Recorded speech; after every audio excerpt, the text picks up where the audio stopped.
The biggest illusion of the Tudor court was that Henry VIII actually ruled England. In reality, he was ruled by his own obsession. Two very different women manipulated that obsession from opposite ends. Anne Boleyn controlled his desire.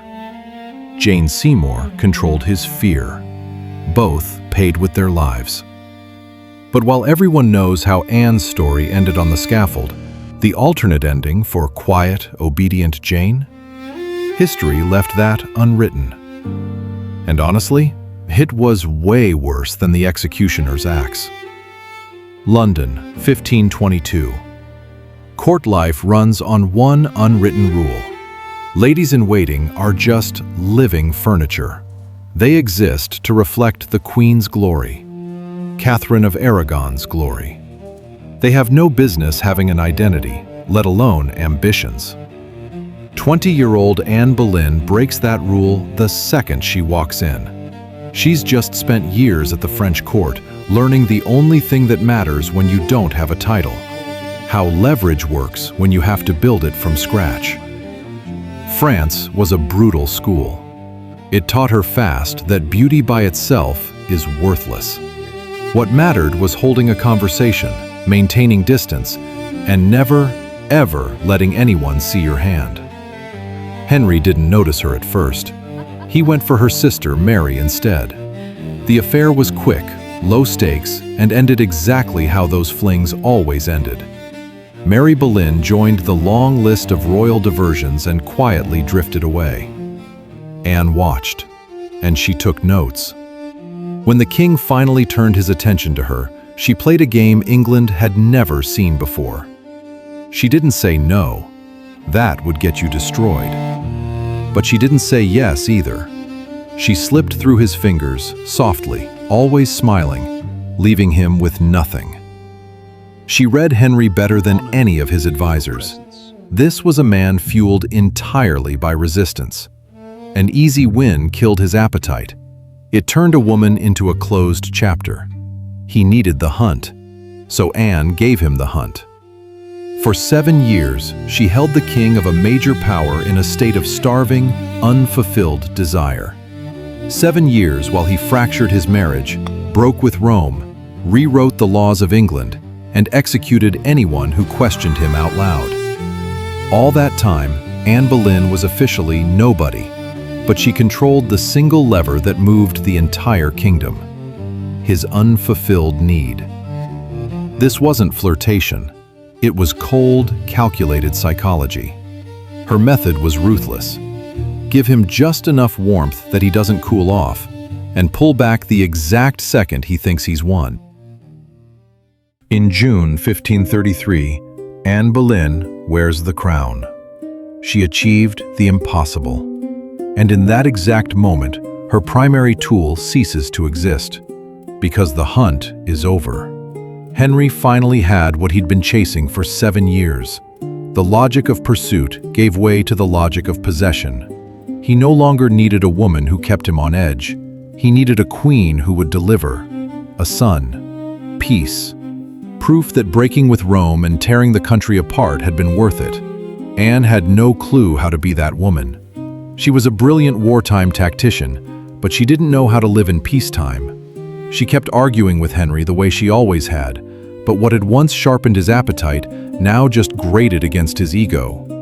She kept gathering sharp, ambitious people around her. What used to be her power base now looked like a shadow court, challenging the king just by existing. Every miscarriage narrowed the walls around her. The problem wasn't that Henry stopped loving her. Love, with a man like this, is a questionable concept anyway. The problem was that she had become the living embodiment of his own mistake. Her intelligence, her ambition, the flashes of temper that had seemed electric during the chase. Now it all just looked like arrogance, a challenge to his authority he couldn't tolerate. Henry felt trapped. He had broken his country and defied the Pope for a woman who couldn't give him an heir, and who still dared to talk back to her king. In his superstitious mind, a convenient excuse was taking root. If God keeps taking the children, the marriage is cursed.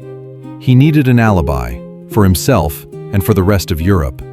Proof that he had been deceived, seduced, maybe even bewitched, and that alibi was already sitting in the Queen's chambers.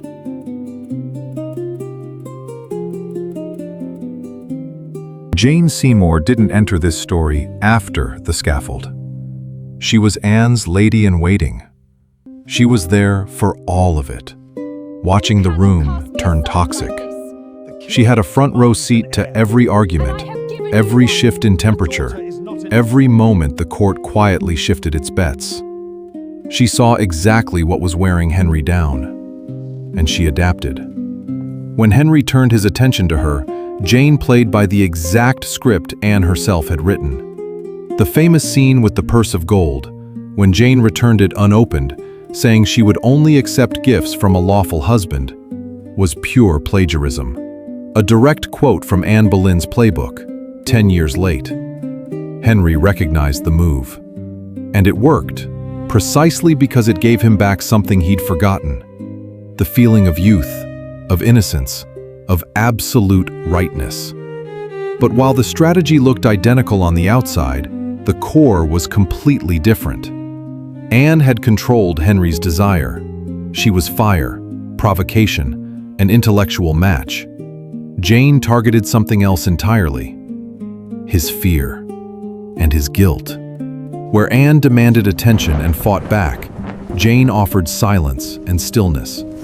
Where Anne built her own political identity, Jane dissolved into Henry's, becoming his obedient reflection. She wasn't selling him herself, she was selling him an escape from Anne.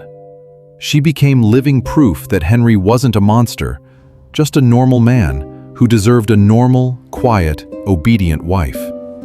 Jane Seymour became the justification for Anne Boleyn's execution without saying a single word. All she had to do was be the perfect opposite of the Queen, while Thomas Cromwell quietly built the case. In October 1537, Jane gave birth to a son, delivering the one thing that mattered. 12 days later, she was dead of childbed fever. Her death locked her in place at the moment of absolute perfection. She had given England an heir and left before reality could touch the myth. But what if she had survived?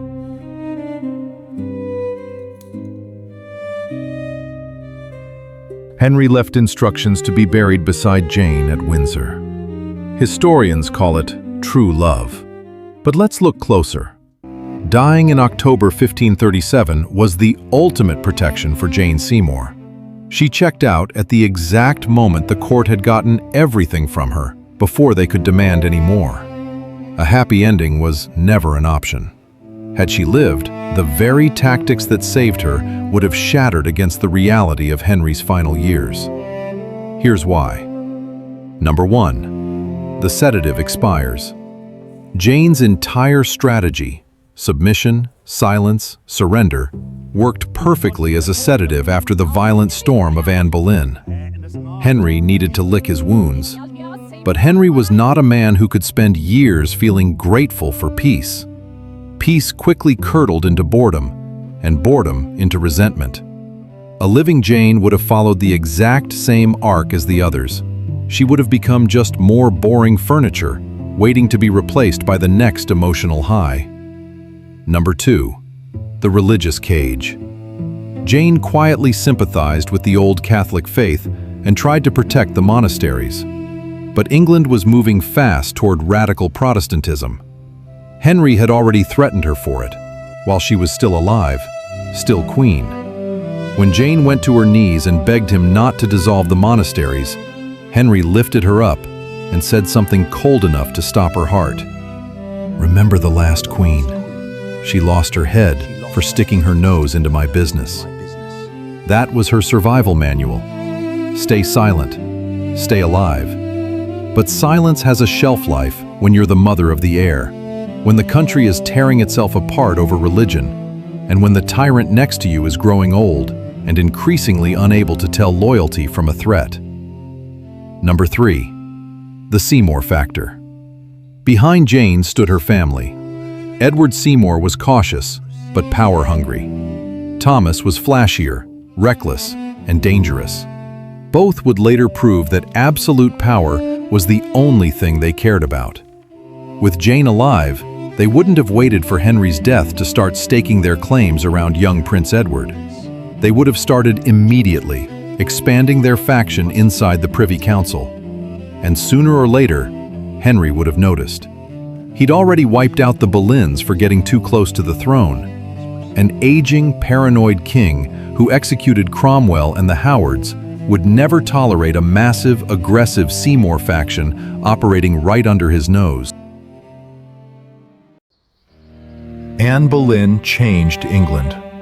Its church, its politics, its history, and was destroyed for it, because she became too large a part of changes that Henry needed to call his own. Jane Seymour changed nothing. She stabilized, and she was immortalized precisely because she died before the stability ran out. The Tudor system would not have left her intact. It would have consumed her faith, or her marriage, or eventually her head, the moment the king's paranoia caught up to her brother's ambitions. Death simply fixed her in place as a saint and spared her the necessity of becoming the next casualty. Two women, one obsession, two completely different ways of playing it. Neither of them won. One just didn't live long enough to lose.